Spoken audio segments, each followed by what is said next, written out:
अब यहां पर एक शास्त्र की शैली होती है, वो समझ लीजिए। यहां शब्द लिखा है अंतःकरणस्य। तो अंतःकरण, वैसे तो अंतःकरण का मतलब है जो शरीर के अंदर काम करते हैं। अंतःकरण, अंदर काम करने वाले साधन। करण, साधन। जो साधन बाहर काम करते हैं वो बाह्यकरण, जो अंदर काम करते हैं वो अंतःकरण। तो अंतःकरण तो तीन है: बुद्धि, अहंकार और मन। ये तीन अंतःकरण। आपने नाम तो चार सुने होंगे, एक चित्त भी सुन रखा है। अंतःकरण चतुष्टय ऐसा बोलते हैं। तो नाम चार हैं, संख्या में वस्तुएं तीन हैं। संख्या में कितनी? तीन। और नाम है चार।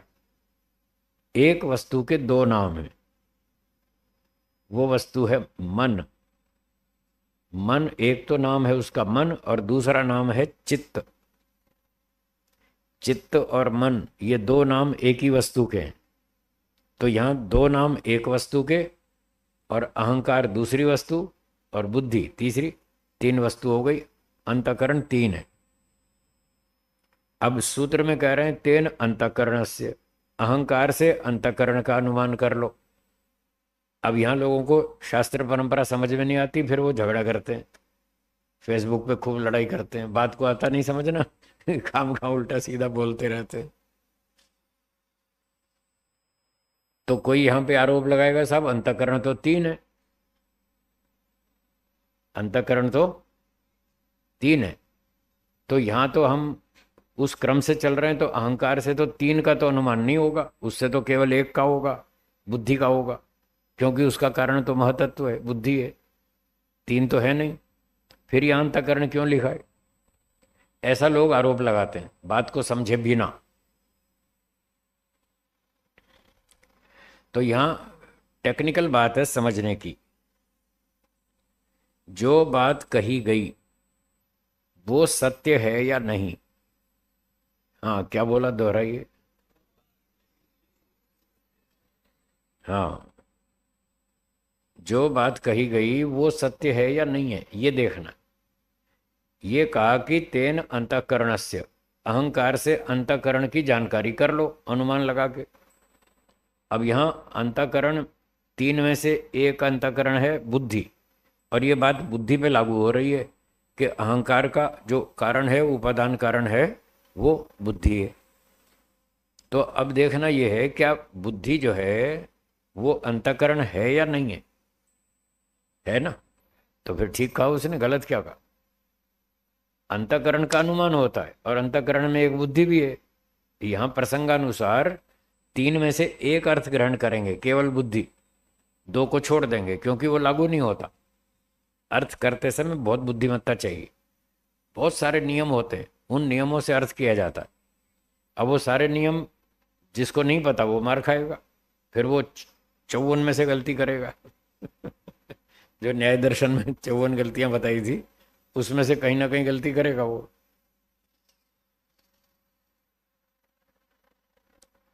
एक और उदाहरण देता हूं जिससे आपको ये बात और ज्यादा समझ में आएगी। एक व्यक्ति ने कहा भाई भूख लग रही है, क्या करूं? भूख लग रही है, क्या करूं? तो दूसरे ने कहा रसोई में जाओ, दाल रोटी सब्जी रखी है, खा लो। तो दूसरा, एक तीसरा और पड़ोस में बैठा था, उसको खुजली हुई, उसने खंडन शुरू कर दिया। बोला दाल रोटी सब्जी खा लो। क्यों? दाल रोटी से ही भूख मिटती है, चावल से नहीं मिटती। पहले दूसरे व्यक्ति ने क्या कहा था? रोटी रखी है, खा लो, दाल सब्जी भी है, रोटी भी है, तो रोटी खा लो, आपकी भूख मिट जाएगी।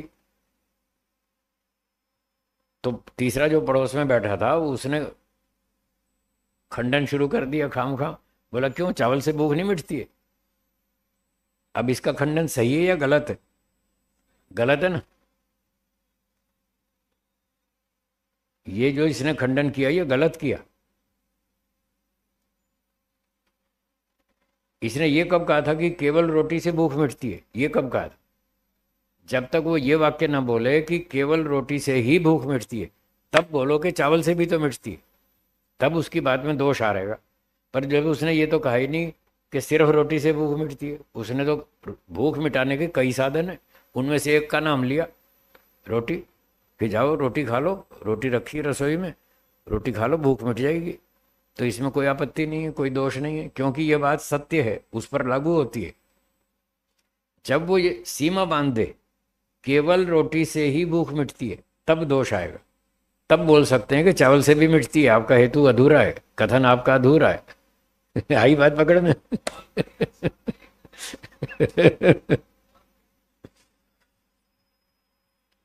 तो अगर ये कहा जाए कि एक ही अंतःकरण है, तब तो खंडन करो। तो इसने ये थोड़ी सीमा बांधी है कि एक ही अंतःकरण है। सूत्रकार कह रहे हैं अहंकार से अंतःकरण का ज्ञान होता है, उससे अनुमान कर लो। तो अंतःकरण तीन है, तीन में से जिस पे बात लागू होती है वो अर्थ ले लो। तो बुद्धि पर बात लागू होती है, बुद्धि अंतःकरण है, और हम अहंकार से बुद्धि का अनुमान कर लेंगे, उसके उपादान कारण का, कोई समस्या नहीं। तो ये सावधानी रखनी चाहिए। वाक्य का अर्थ करते समय एक तो सत्यार्थ प्रकाश में चार बातें बताई भूमिका में, आकांक्षा, योग्यता, आसक्ति, तात्पर्य, चार बात तो ये ध्यान रखनी चाहिए।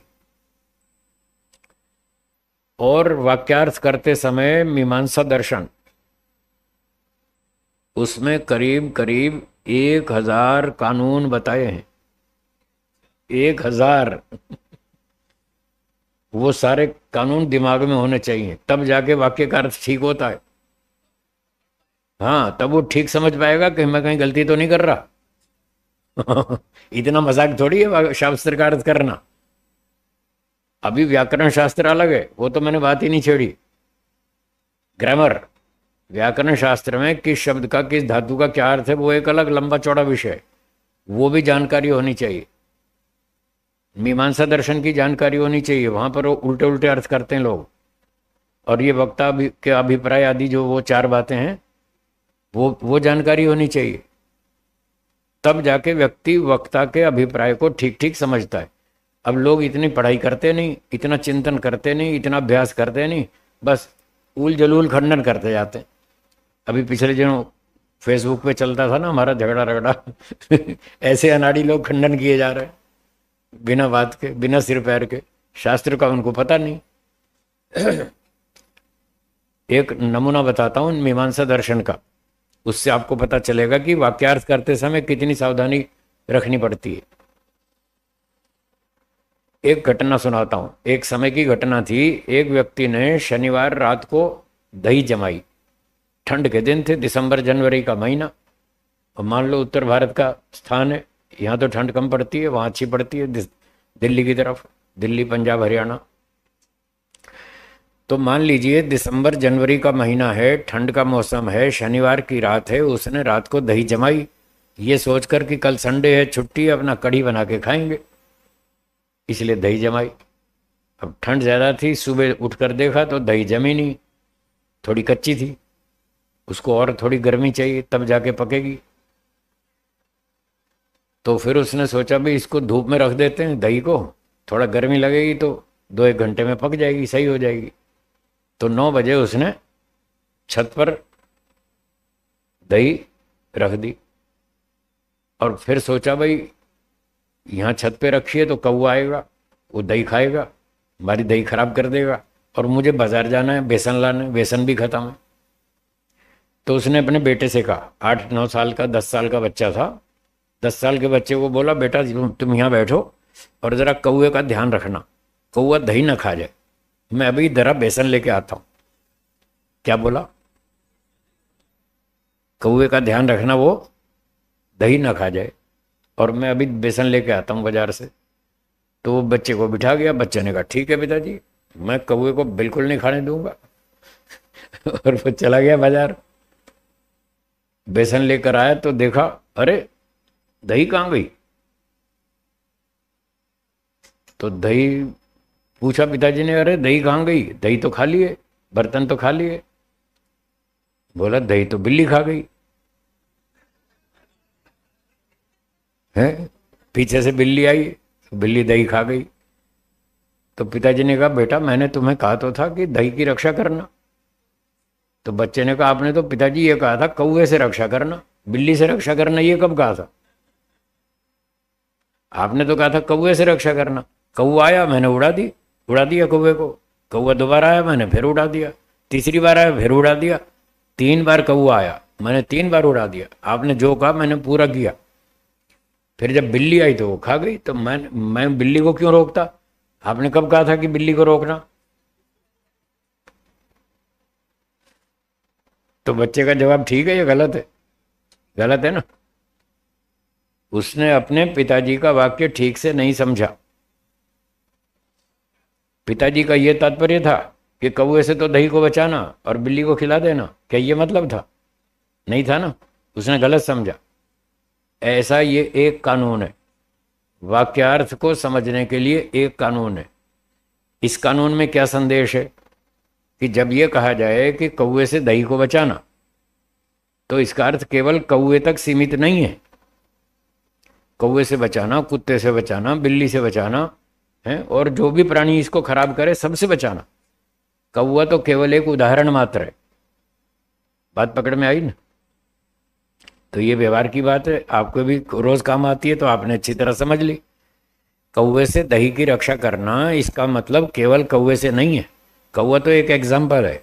कौवा हो, कुत्ता हो, बिल्ली हो, कोई भी प्राणी हो, सबसे इसकी रक्षा करना ये तात्पर्य था। तो ऐसे ऐसे लगभग 1000 कानून है वाक्यार्थ को समझने के लिए। अब जिसको वो कानून नहीं मालूम वो उल्टा सीधा समझेगा और खंडन करेगा। इसलिए लोग ऐसी बातों का खंडन करते हैं कि यहाँ तो लिखा है 3 अंतःकरण से।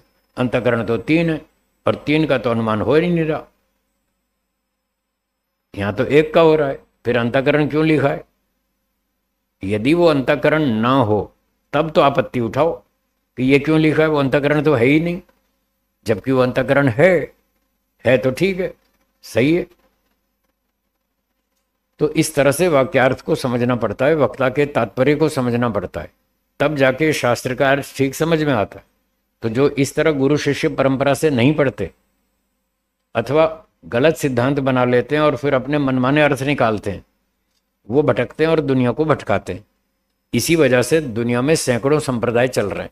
ये इसी वजह से चल रहा है कि वेदों को गुरु शिष्य परंपरा से पढ़ना छोड़ दिया, परंपरागत पढ़ना छोड़ दिया, शास्त्रों का अध्ययन छोड़ दिया, व्याकरण का अध्ययन छोड़ दिया, दर्शनों का मीमांसा आदि का अध्ययन छोड़ दिया, इसलिए मार खा रहे।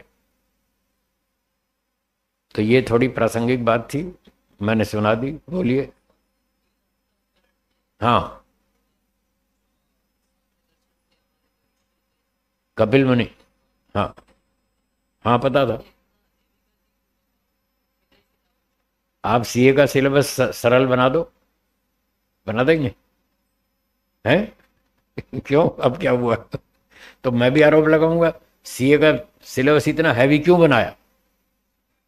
ये बैठे सामने सीए, इनसे पूछो सीए का सिलेबस जानबूझ के हैवी बनाया गया या वो है ही ऐसा? है ही ऐसा। तो सांख्य दर्शन है ही ऐसा। ये आरोप गलत है कि कपिल मुनि ने इतना हैवी क्यों बनाया। बिल्कुल नहीं बनाया, वो है ही ऐसा। ये दर्शन है, सूक्ष्म विषय है, कठिन है। जैसे तीसरी चौथी कक्षा बच्चे को एमएससी की बात समझ में नहीं आएगी, उसका सिलेबस ऊंचा होता है, उसके लिए बुद्धि चाहिए। स्टेप बाय स्टेप बच्चे पढ़ते हैं, तब जब एमएससी के लेवल पर पहुंचते हैं तभी वो बात समझेंगे। तो इस बात को ध्यान में रखें, वो विषय जानबूझकर कठिन नहीं बनाया गया, वो विषय है ही ऐसा। हमको अपनी योग्यता बढ़ानी पड़ेगी।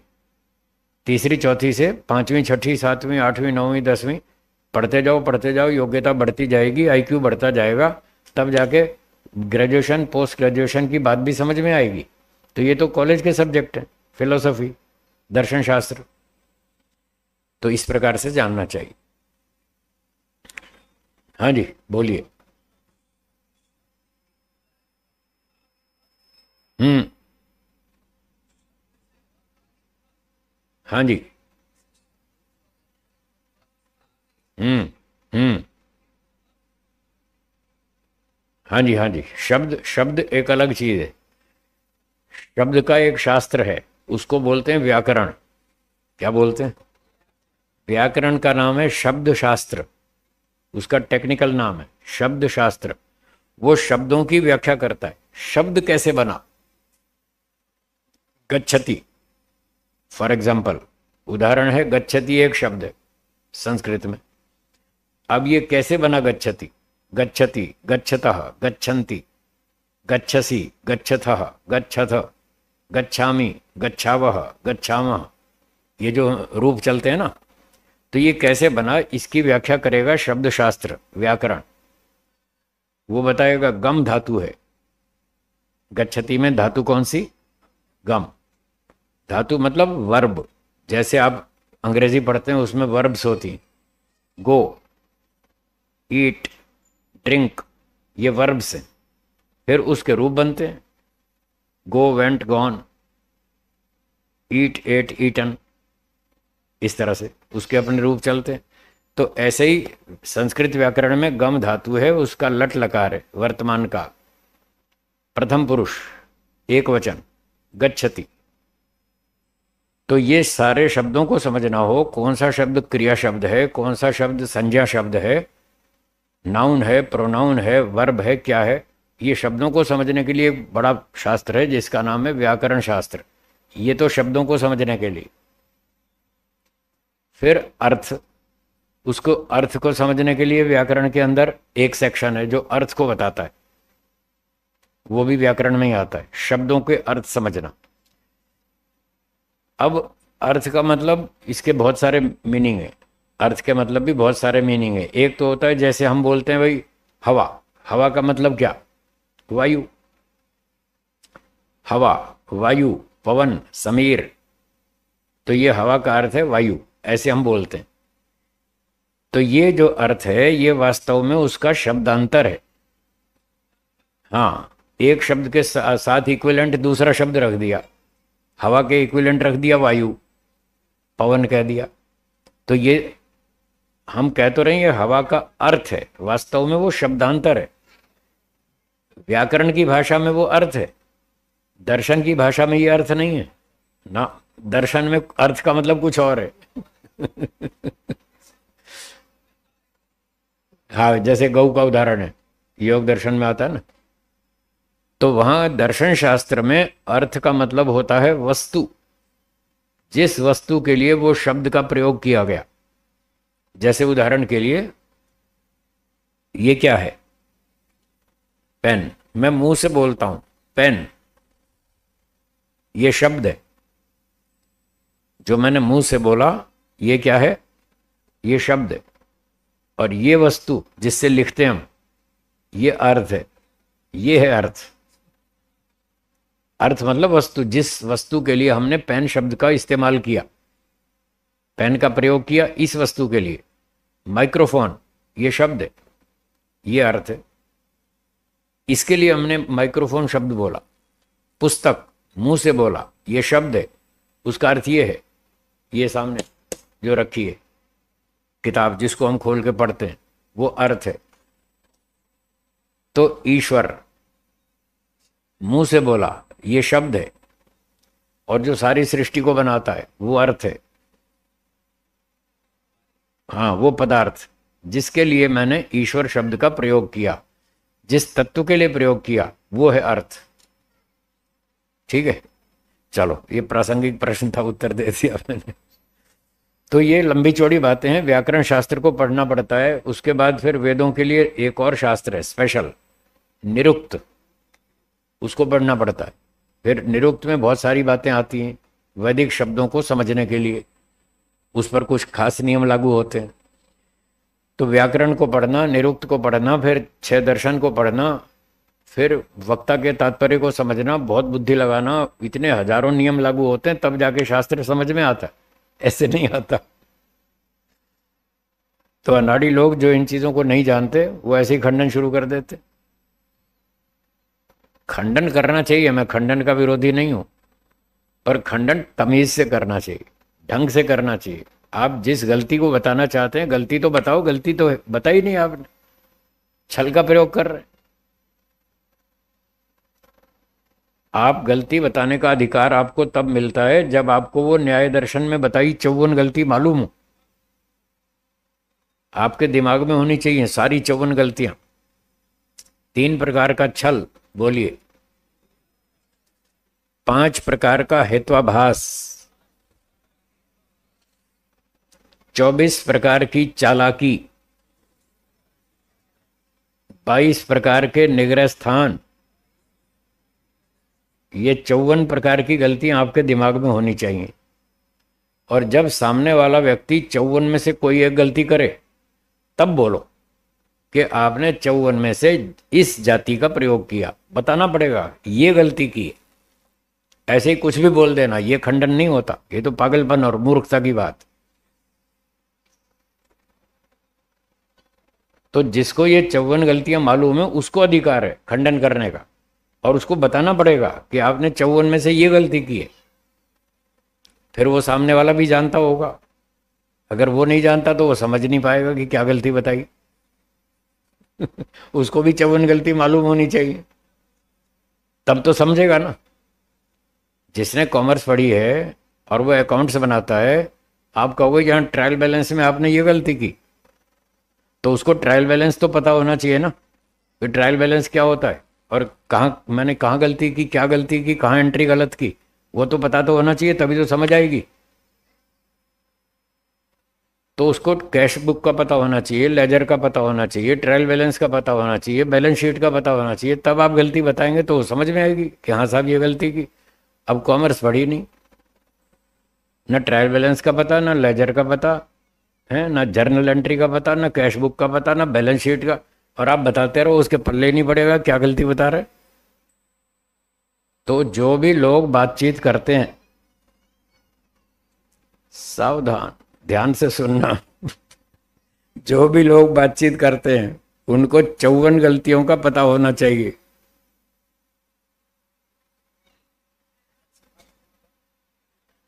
पहले न्याय दर्शन पढ़ो। तब तक बोलना खतरे वाला है। हाँ, दोनों में योग्यता होनी चाहिए, दोनों को 54 गलती मालूम होनी चाहिए, फिर बात करो, तब देखना मजा आएगा। मैं और मेरे गुरुजी स्वामी सत्यपति जी महाराज, हम दोनों इस न्याय दर्शन में एक्सपर्ट थे। अब गुरुजी नहीं रहे इसलिए मैं थे बोल रहा हूँ, चले गए गुरुजी। जब वो जीवित थे तो हम दोनों इस न्याय विद्या को बहुत बढ़िया जानते थे। और दोनों 54 गलतियों से बच के बात करते थे। वो भी जानते थे और मैं भी जानता था। दोनों इतनी बढ़िया साफ सुथरी बातचीत करते थे। तो गुरुजी कहते थे मुझे जितना आनंद आपके साथ बात करने में आता है उतना किसी के साथ नहीं आता। ये सब नालायक लोग हैं। इनको गलतियों का पता ही नहीं और सारा दिन गलतियां करते रहते। तो मुझसे बात करते थे, बड़े खुश होते थे, बोले आपसे बात करने का आनंद आता है कि आप 54 गलतियों से बचकर बोलते। तो जिसको गलती नहीं मालूम तो गलती तो करेगा, अनजाने में करेगा, और जो दुष्ट बेईमान है वो जानबूझ के करेगा। तो कई लोग कहते साहब ये तो हमें तो पता ही नहीं था, ये तो अनजाने में हो गई। अरे तो अनजाने में हुई तो क्या वो गलती गलती नहीं है? आपका हाथ गरम तवे पर लग जाए खाना बनाते समय गलती से, तो क्या हाथ नहीं जलेगा? जलेगा ना। चाहे जानबूझ के रखो चाहे अनजाने में रखो, हाथ तो जलेगा। तो गलती चाहे जानबूझ के करो चाहे अनजाने में करो, गलती तो गलती है, उसका दंड तो मिलेगा। जैसे गलती से तवे पर हाथ रख दिया तो हाथ जलेगा, उसका नुकसान तो होगा। ऐसे ही गलती जानबूझ के करेंगे तो ज्यादा दंड मिलेगा, अनजाने में गलती करेंगे तो दंड कम मिलेगा। ये तो ठीक है, लेकिन दंड तो मिलेगा। गलती की आपने, इसलिए सोच समझ के बोलो, कम बोलो। इसलिए गुरुजी कहते थे कम बोलो, नाप तोल के बोलो। पहले 54 गलतियों से फिल्टर करो, अपनी बात को चेक करो कि मैं गलती तो नहीं कर रहा, 54 में से कोई गलती तो नहीं आ रही, पूरा चेक करो और फिर बोलो। और नहीं आता तो चुप रहो, चुपचाप सुनो और सीखो। यही बात स्वामी दयानंद जी कहते थे, जब तुम्हें शास्त्र पढ़ना समझना नहीं आता तो क्यों बोलते हो? नहीं आता समझ में तो चुपचाप सुना करें, ऐसा लिखा उन्होंने एक जगह पर। चुपचाप पढ़ा करें और सुना करें, बोलना नहीं। बोलना बहुत खतरे वाला काम है।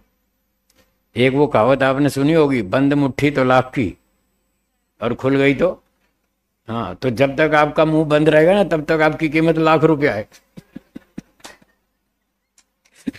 और मुंह खुलते ही देखे ना, सारी पोल खुल जाएगी, सब पता चल जाएगा कि कितनी बुद्धि है इस आदमी में। तो जैसे हम ये सांख्य पढ़ रहे हैं, ऐसे न्याय को भी पढ़ना चाहिए, उसको भी पढ़ेंगे आगे, फिर समय मिलेगा उसको भी पढ़ेंगे। न्याय दर्शन जरूर पढ़ना चाहिए। न्याय दर्शन की जीवन में इतनी कीमत है जितनी आपके शरीर में आंख की। न्याय दर्शन की जीवन में कितनी कीमत है?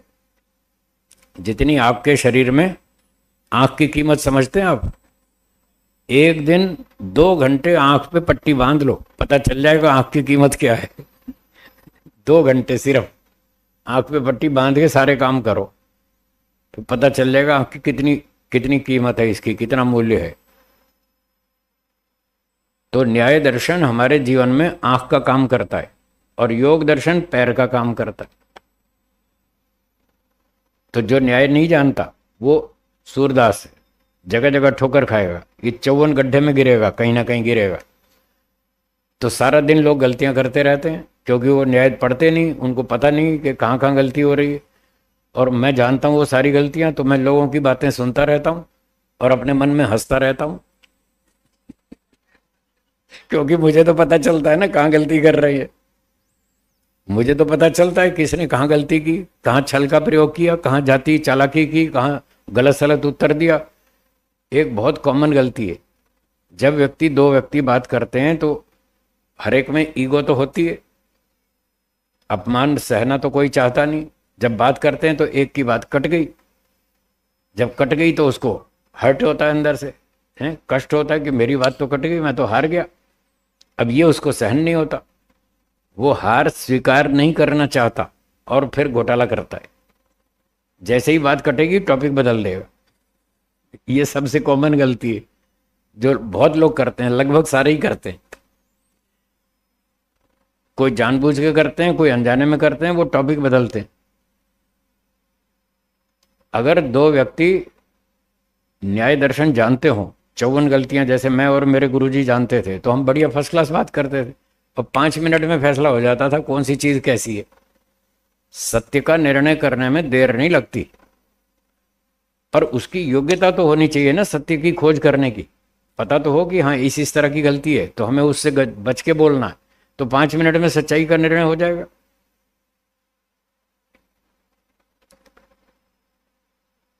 तो दो व्यक्ति अगर वादी प्रतिवादी बहस करते हैं, बातचीत करते हैं, और दोनों को 54 गलती मालूम है और दोनों ईमानदार हैं, हाँ ये बात ध्यान रखना। ईमानदार होने चाहिए। कई लोग 54 गलतियां समझते हैं, पढ़ते हैं, पर वो ईमानदार नहीं है, बेईमान है। फिर वो जानबूझ के घोटाला करते हैं, बात को लंबा खींचते हैं, इधर उधर घुमाते रहते हैं। तो यदि दो व्यक्ति ईमानदार हों और 54 गलतियों को जानते हों और सच्चाई से बात करें, तो 5 मिनट में सही और गलत का फैसला हो जाएगा, कोई लंबा देर नहीं लगती है। और नहीं जानते तो ठीक है, फिर वो टाइम बर्बाद करते रहते हैं, इधर वो 54 में से कोई ना कोई गलती करते रहते हैं। अगर दोनों ईमानदार हैं तो दो ही व्यक्ति मिलकर सही और गलत का फैसला कर सकते हैं। वादी प्रतिवादी दोनों ईमानदार हैं, दोनों सत्यग्राही हैं, हठी अड़ियल नहीं है, छली कपटी नहीं है, बेईमान नहीं है, तो वो दोनों मिलकर सही गलत का फैसला कर सकते हैं। पर कहीं कहीं ऐसा होता है, व्यक्ति के दिमाग में ये बैठ जाता है कि मैं ठीक हूं। वो बेईमान भी नहीं है भी ईमानदार, पर अविद्या के कारण वो ये मानता है मैं इतने 30 साल से मानता चला आ रहा हूं, मैं गलत कैसे हो सकता, मैं तो ठीक ही हूं, मैं 30 साल से ये बात मान रहा हूं, क्या मैं बेवकूफ हूं कि मैं 30 साल से इतनी भारी गलती कर रहा हूं क्या? तो कभी कभी ऐसी बात भी अटकती है। जब ऐसी अटक जाए तो फिर तीसरा न्यायाधीश चाहिए।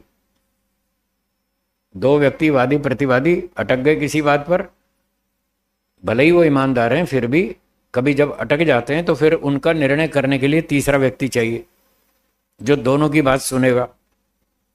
वो भी 54 गलतियों में एक्सपर्ट होना चाहिए, उसको भी पता होना चाहिए 54 गलतियां कैसी हैं, कौन कौन सी है। अब दो में से जो भी व्यक्ति गलती करेगा वो तुरंत पकड़ेगा, कि हाँ इसने गलती की है, और ये वाली गलती की है उसको भी पता होना चाहिए। फिर जो गलती करेगा तो दूसरा व्यक्ति अपील करेगा न्यायाधीश को, देखो साहब इसने ये छल जाति का निग्रह स्थान का प्रयोग किया। फिर वो विचार करेगा इसका आरोप सही है, हाँ इसने गलती की है। अब वो निर्णय सुनाएगा कि आपका आरोप सही है, इसने गलती की है, इसका पक्ष ठीक नहीं है, आपका ठीक। ऐसा निर्णय होता है, ऐसे होती है बातचीत। तब तो कोई सच्चाई का पता भी चले, ये तो फालतू लड़ाई झगड़ा करते रहते लोग। चलो उनकी बात फिर करेंगे। मैंने प्रासंगिक रूप से मोटा मोटा बता दिया कि इस तरह से हमको शास्त्र पढ़ना चाहिए, न्याय विद्या को जरूर पढ़ना चाहिए। वो आपकी आंख की तरह है, जितना जितना आप न्याय विद्या को समझेंगे उतना उतना आपकी आंखें खुलती जाएंगी, उतना उतना सच्चाई समझ में आएगी, उतना उतना आप गड्ढे से बचकर चलेंगे, चोट खाने से बचेंगे, सही सोचेंगे, सही बोलेंगे, सही आचरण करेंगे।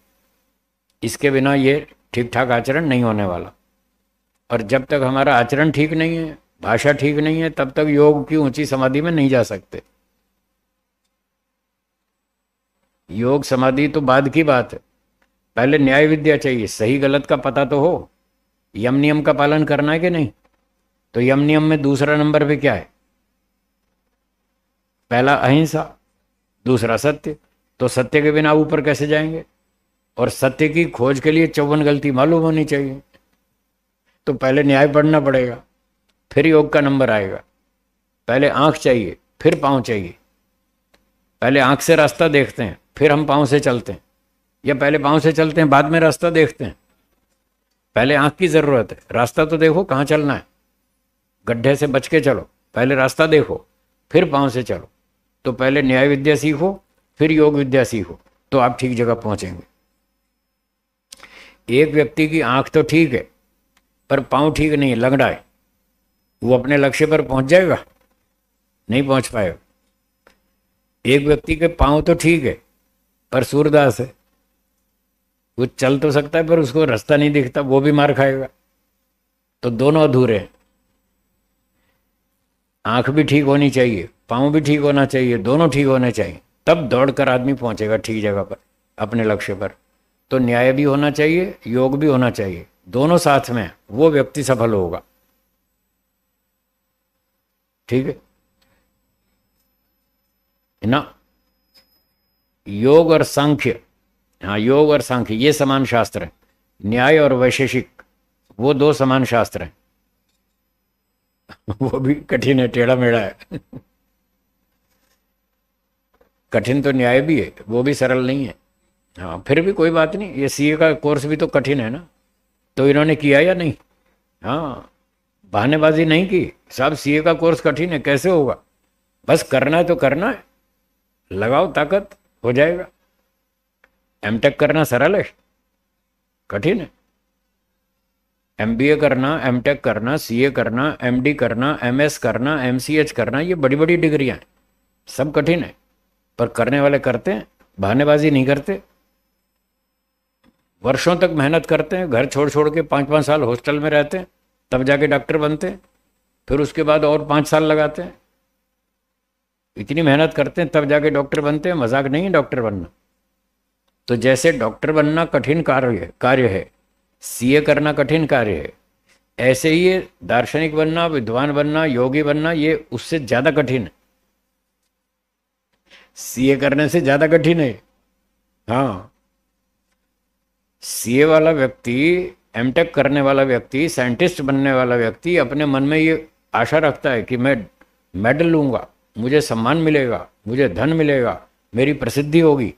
वो उस आकर्षण से, उस लोभ से काम करता है, उससे मेहनत करता है, वो उसका मोटिवेशन है। यहां तो इस पर भी बैन लगा रखा है, आपको डिग्री नहीं मिलेगी, आपको सम्मान नहीं मिलेगा, आपको बहुत धन भी नहीं मिलेगा, आपको ऊंचा पद भी नहीं मिलेगा, आपकी प्रसिद्धि भी नहीं है, नहीं होगी। इन शर्तों पे काम करना है। बोलो सरल है ये कठिन है? बहुत कठिन है ये। कोई बात नहीं, करना तो है ही, इसके बिना छुटकारा नहीं है, इसको किए बिना मोक्ष नहीं मिलेगा, इसके बिना मोक्ष नहीं मिलेगा, ये करना पड़ेगा। महर्षि दयानंद जी को करना पड़ा, और बहुत ऋषियों को करना पड़ा, सबको करना पड़ा। तो जो भी उस रास्ते पर चलेगा उसको ये सब करना पड़ेगा। और तो और लोगों की गालियां भी सुननी पड़ेंगी। सम्मान तो भूल जाओ, ऊपर से गालियां और सुननी पड़ेंगी। पिछले दिनों मैंने बहुत गालियां खाई फेसबुक पर बहुत लोगों ने गालियां दी। हाँ, अभी आज ही बोला था ना आप तो अभी घर में बैठे हैं, अभी तो मार्केट में आए नहीं। जब मार्केट में आओगे तब पत्थर पड़ेंगे, तब गालियां पड़ेंगी, तब पता चलेगा। चलिए, हम वापस आते हैं अपने प्रसंग पे। तो हमारी बात चल रही थी